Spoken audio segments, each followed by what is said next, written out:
I'm Suresh Makhija, a seasoned corporate travel professional and author of The Rookie Corporate Gardener.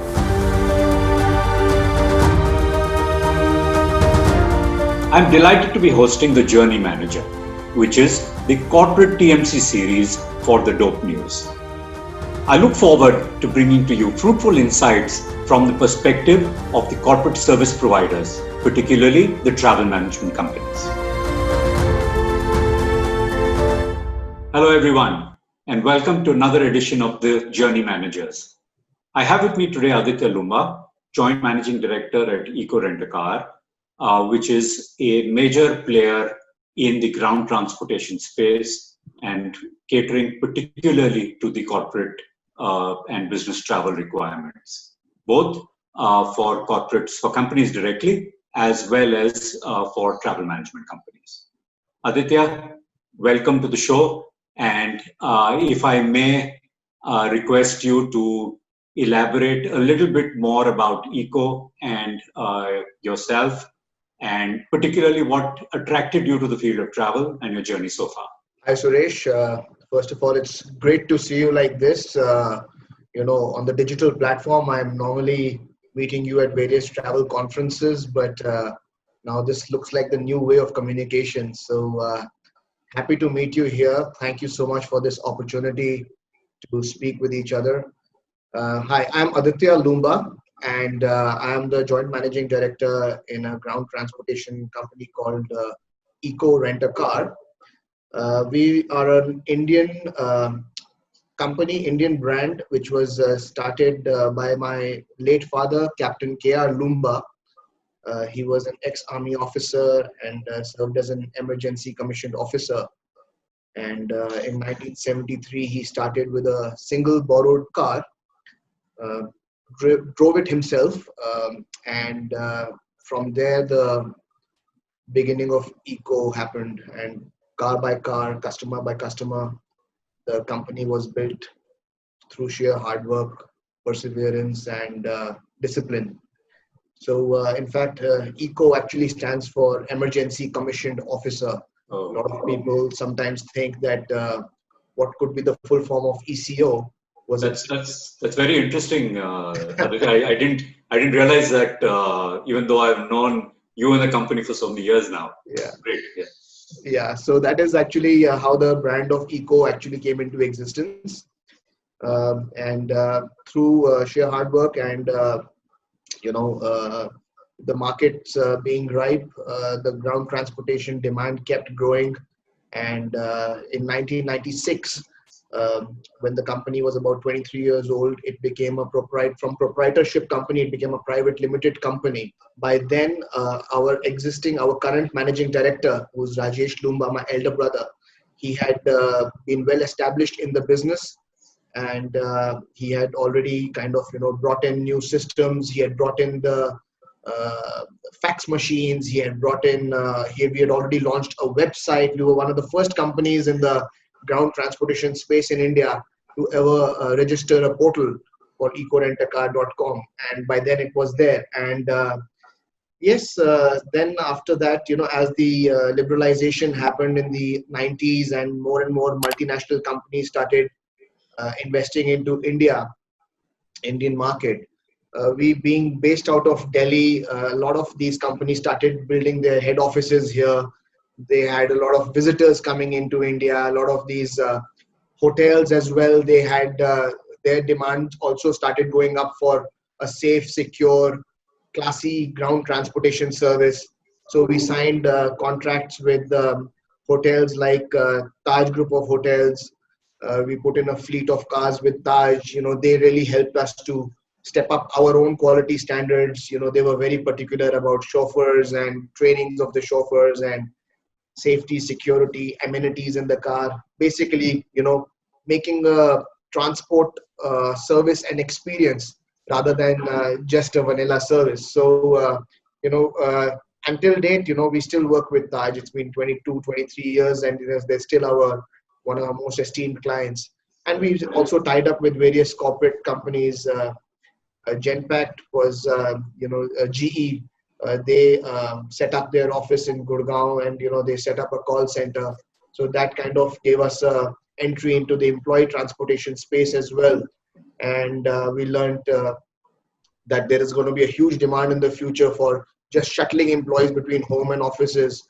So, we set up our infrastructure according to that as well. So slowly and, steadily, our business diversified into various verticals of ground transportation, whether it was a hotel limousine service, or it was corporate airport transfers and full day, half day runs, or it was employee transportation, shuttle services. So this is how, in short, how the company came into existence. And then I will speak more about it as we go forward in Sure, our discussion. sure, absolutely.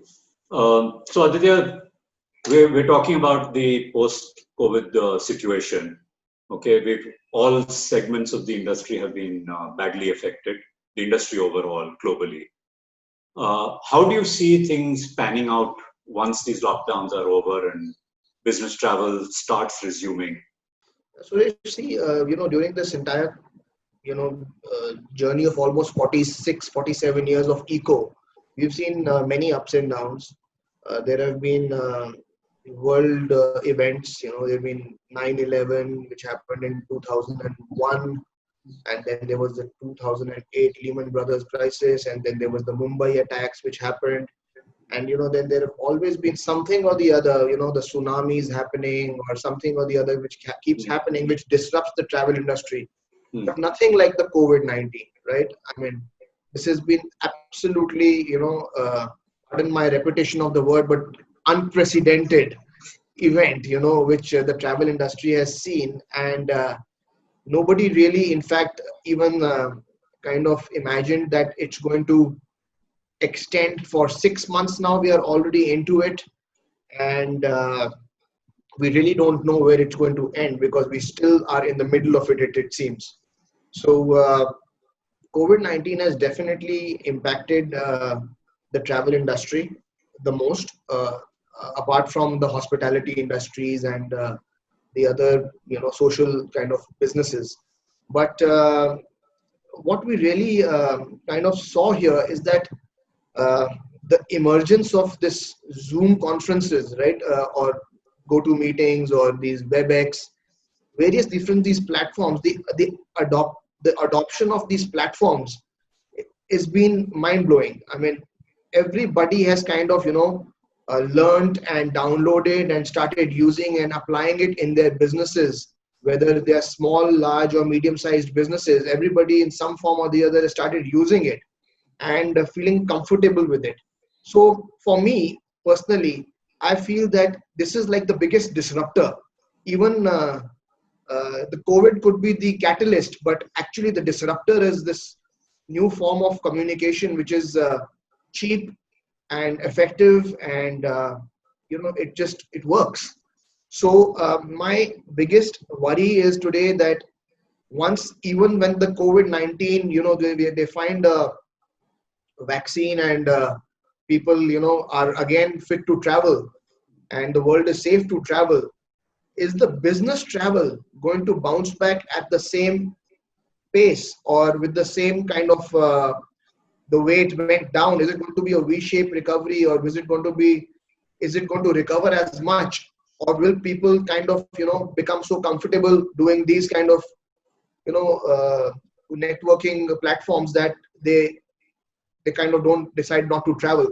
Although I do feel that the leisure tourism is definitely going to bounce back like anything, because people are just dying to travel. And we are also obviously, being a ground transportation, we are also a key element in anybody's holidays, or weddings and stuff like that, but sports events and etc. But business travel, I do feel that it's going to have uh, I think a little bit of a permanent impact with the Zoom conferences and these WebEx meetings. People may kind of become much more comfortable uh, just doing these meetings rather than traveling. So it may, although that not that much, but I would say maybe 15-20% the market may shrink because of this. Yes, that's true, Aditya. I think this could be for two reasons. One, of course, virtual meetings, And the second could also be apprehension on the part of the actual traveler to be moving around. So let's see how that pans out. That will be interesting to see.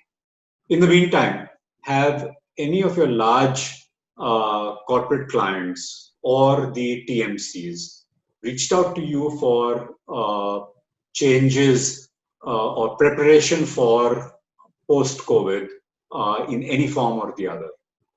Yeah, yeah, Suresh. So absolutely, we've been in touch with our customers as well as our TMC partners. We've been briefing them on how we've been preparing ourselves for the post-COVID ground transportation services. So there's been a huge amount of process implementation that we have done in the last 3 to 4 months, where every car is getting sanitized before every ride. We've got app features now on which on our driver's app the driver is supposed to be uh, verifying and self-attesting himself to be free of any symptoms. We issued them thermometers to actually check their temperatures every day and attest themselves as asymptomatic. We provided them with the equipment to sanitize the vehicles as well as with the solution, the alcohol-based solution with which they sanitize the vehicles. We've been holding a lot of training programs for our chauffeurs, how to stay hygienic with themselves as well as their family members and the people they come in contact with. So, there's been a huge amount of effort that has gone from our learning and development team to sensitize our chauffeurs as well as our on-ground operations teams, the dispatchers, to ensure that every ride that we are sending out today to our customers is the safest, most hygienic, and contactless experience for the customers. We've also introduced the OTP to basically digitally sign off the slips. Earlier they used to be doing it with the pen and paper, but now we have introduced the OTP system so that drivers do not even have to come close to our passengers to get a duty slip signed, or they don't have to hold somebody else's pen to do that. So we've been implementing a lot of these processes to ensure that our customers, because clients are definitely very, very apprehensive while they are traveling today. They are they want the reassurance of their travel managers that their ground transportation is the safest possible service that they can get in the market. And honestly speaking, we feel that today companies, private car hire companies like us are now preferred rather than app-based aggregator companies or these taxi aggregation companies in the market, because you really don't know whether those people are or those aggregation companies are following those kind of protocols and SOPs after every ride, and if they are really kind of taking this entire hygiene and sanitization seriously and consistently. So corporates have definitely moved their loyalties to private hire companies, because even if one case comes up in their company, it can really kind of shut down their offices, or it could shut down their manufacturing plants. So for them, it is extremely important to take all necessary precautions. Coming to TMCs, yes, TMCs have shown a lot of interest in ground transport services today. It's because of the same reasons, because we are serving the same end customer, the corporate client. So the corporates have obviously kind of raised this probably this concern with the TMCs that they are looking for an end-to-end, door-to-door experience, which TMCs are recognizing it to be an opportunity, because till date they really used to focus more on air ticketing, and they used to focus on the hotels and the visas. You've been always a part of the TMC world and also the aviation world, and you know that the TMCs always never used to look at ground transportation as a serious business vertical. It always used to be just an ancillary or a on request kind of service. But Suresh, over the last 4 months, we have had various training sessions, as well as interactions with program managers, client relationship managers, as well as the supply relationship managers. Even in some TMCs, the leaderships have been part of those sessions, and they have tried to understand how we can closely partner with each other. So, where we can probably either pitch together to the customer and provide a joint solution, or we could support them in a much deeper way, provide them the ground transportation depth and breadth in terms of geographical area coverage, as well as the choice of packages that can cater to the corporates, whether it is intercity runs, whether it's airport transfers, whether it is full day or half days. And even some of the customers are now asking for long-term rental solutions, because long-term rental solutions kind of guarantees you that you're going to have the same car and the same chauffeur every day. So that kind of mitigates your risk in terms of being exposed to a new driver every day. Rather than that, corporates are looking at long-term rental solutions where customers can have a fixed dedicated car and a fixed chauffeur dedicated to their company, and they can use it with amongst their various employees who need to travel. So we have been interacting, and corporates and TMCs have been very, very, I would say, active in their search for a truly reliable partner. Yeah, I think some of the or most of the measures that you just spoke about are definitely confidence inspiring, and Eco has been at the forefront of a lot of innovation. Taking a cue from the same car every day, or the same car and driver every day, do you see a possibility of the preference for self-drive cars improving in the next few months, or whenever lockdowns ease, as opposed to a chauffeur-driven car? Right. So self-drive car rentals, I guess, is going to probably grow as the domestic tourism grows, because I personally have experienced that there has been a more demand for self-drive from the domestic, from the tourism market than from the business travelers perspective. Probably because passengers want to utilize their time while they are driving themselves. Obviously, it is, first of all, it is very difficult to find parking spaces. Secondly, they cannot do much while they are driving. They are driving, they can't talk on the phone, they can't work on their laptops. And the third reason is that car with a chauffeur pretty much costs the same as taking a car on a basis.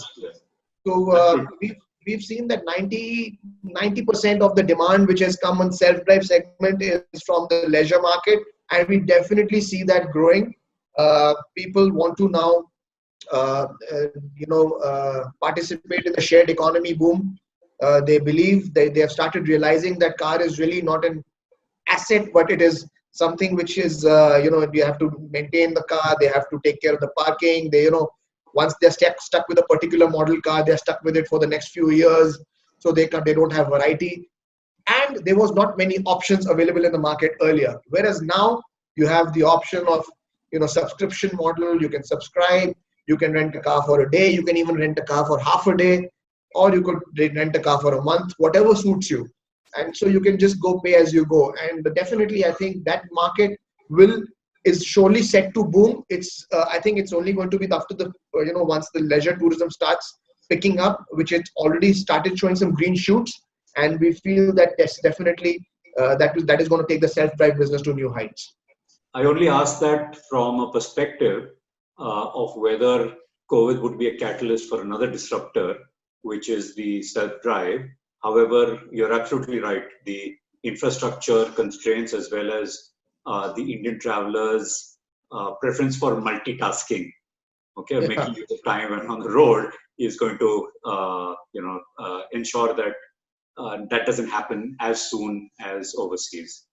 Aditya, you mentioned a lot of training and SOPs that you put in place for your drivers and the entire spectrum of staff. How are the drivers particularly taking all this? Are they adaptive? Are they receptive? Yeah, absolutely. See, at the end of the day, our chauffeurs are our key product. anybody can really, put in a fleet of cars. But if the chauffeurs is what really makes the difference, it makes or breaks a brand. Mm. So that is one of the things which always has been the backbone of Eco, is that our chauffeurs are our brand ambassadors. Uh, they are they are there. That's why we are there, and that has always been our guiding principle. Our company was started by a chauffeur himself. So obviously, our chauffeurs in our company realize that we take them with utmost respect, utmost seriousness, and utmost responsibility.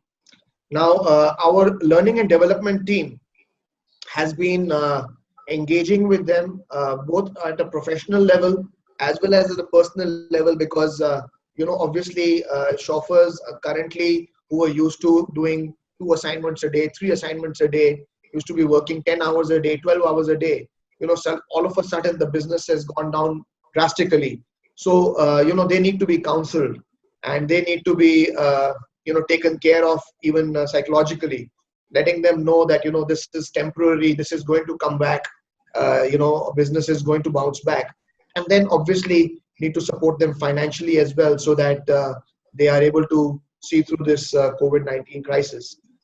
In terms of the learning development, yes, it is very important, because they are themselves realizing it, that only when they will be able to stay safe and healthy, that they will be able to stay in business, and also that is the only way they will be able to support their families. See, most of our chauffeurs in our company are family men. We have a policy of keeping company, chauffeurs. We have a preference rather of keeping chauffeurs who are family men, who are in the age group of between 35 and 50 years old, because that is when they are mature. That is when they are kind of they are least susceptible to get into bad habits, etc., etc., because they have responsibilities to take care of. So they also, at that stage, they are also looking at self improvement. Today we are actually having programs where we are not just making them giving them incentives for their performance as a chauffeur, but we also give them financial incentives for becoming a salesperson for Eco. So if they are able to just generate leads for Eco in the market, we are actually giving them real financial incentives. So even those training programs we are giving them on our products, on our variety of products, whether it is our India based products, whether it is chauffeur drive or long term rentals or employee transportation, or it is we have a partnership with Europcar as well, as you may know, Yeah. where we are offering services across 130 countries all over the world. And it's chauffeur drive as well as self drive rentals. So we are actually opening up entire opportunity for our sales teams, business development teams, as well as our chauffeurs, to be able to generate leads for globally as well as for India, and make money out of just being a brand ambassador for the brand. So they are taking it up quite well till now, and we continue to engage with them. Absolutely. Your chauffeurs clearly are the brand ambassadors for Eco. I mean, I've experienced the service and the attitude, which I think makes all the difference. So Aditya, you mentioned a lot of measures that you've taken to prepare. You've also had interactions with TMCs and account managers, etc. What, in your view, should companies be doing, okay, to prepare themselves by way of changes in travel policy related to cars, ground transportation, or even orienting their business travelers? Suresh, there has been, I think, enough awareness about how to protect yourself from the dreaded virus. So one needs to obviously reinforce that and provide all the necessary communication as well as the tools to keep oneself protected.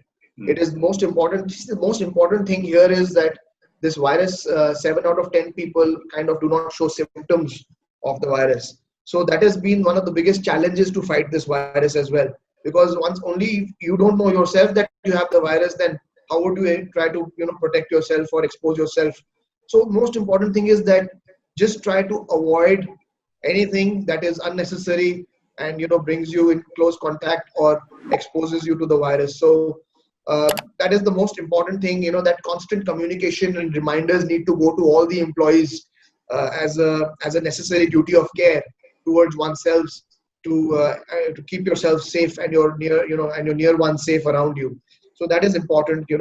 Follow all the government guidelines. Use the Arogya Setu app, etc.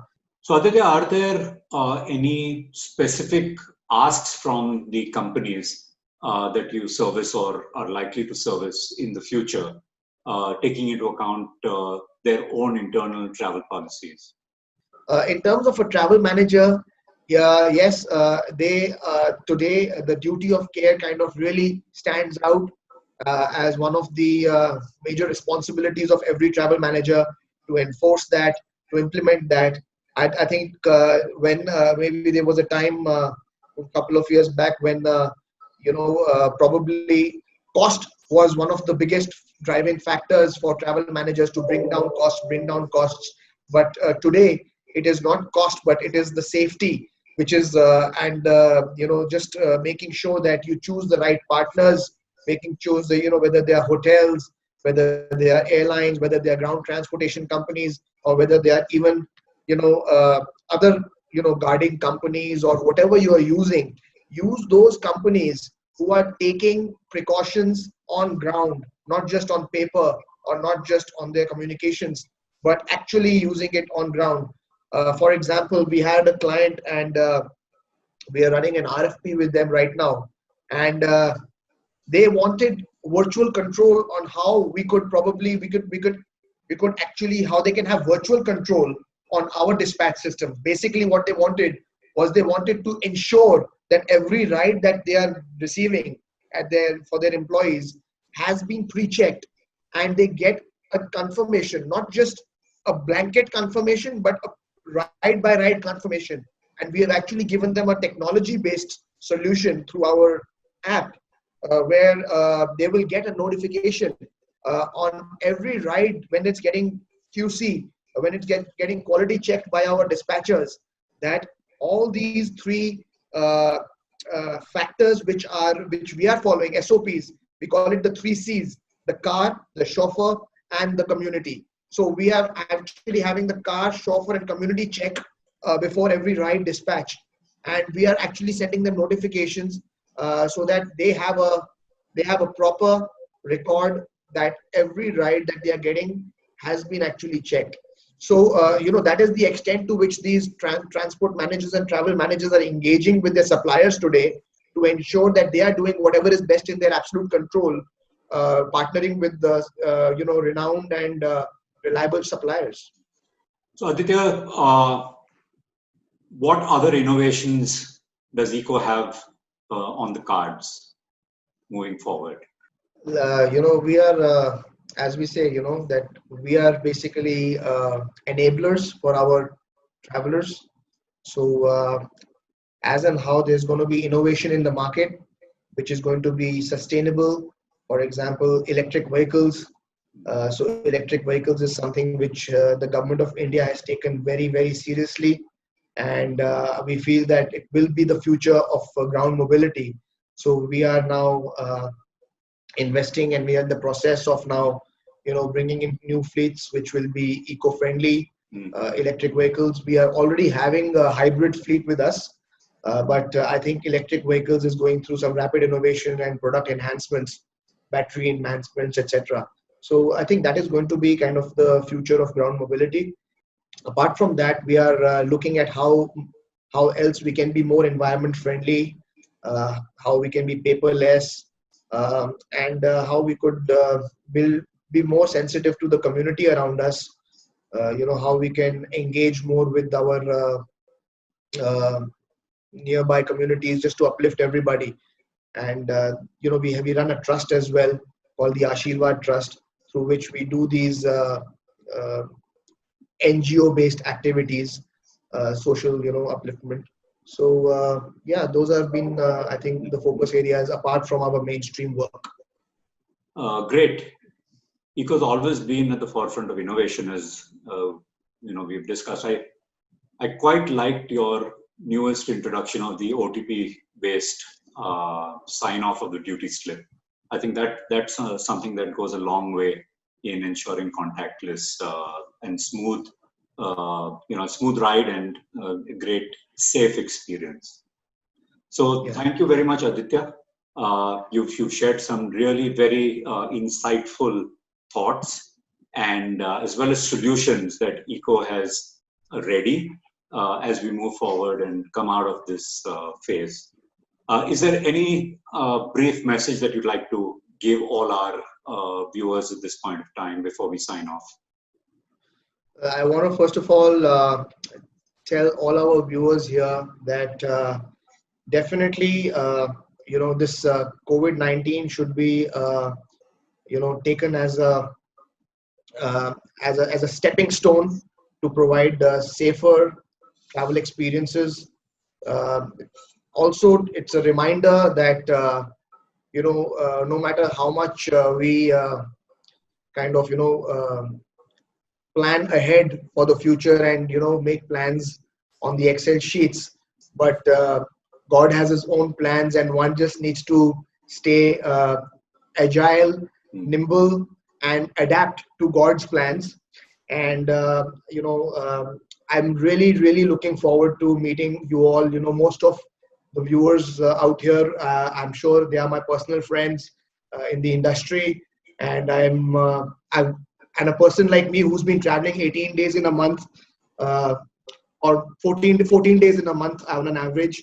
It's been quite an experience staying at home for such a long duration. And I'm sure most of you guys have also been traveling for so long, and you've learned now much more about your own family members, which we did not know. So enjoy this time with your family. My regards to them, and I look forward to being in touch with you and meeting you face to face, more importantly. Thank you. Absolutely. We have a long pending cup of coffee. It's been months since we have met. So thank you again, Aditya. Thanks for taking out the time and being with us today. Thank you. To our viewers, thank you for watching, and do like, subscribe, and share so that you get notified about our future episodes. Thank you again. I'm Suresh Makhija, a seasoned corporate travel professional and author of The Rookie Corporate Gardener. The book is available on Amazon and is a must-read for colleagues who have been or are likely to be affected by the growing magnitude worldwide of layoffs, downsizing, or furloughs. The aim is to support them to deal with the vortex of varying emotions till another job comes by. Also, to utilize the time well, emerge resilient, and bounce back stronger and sharper.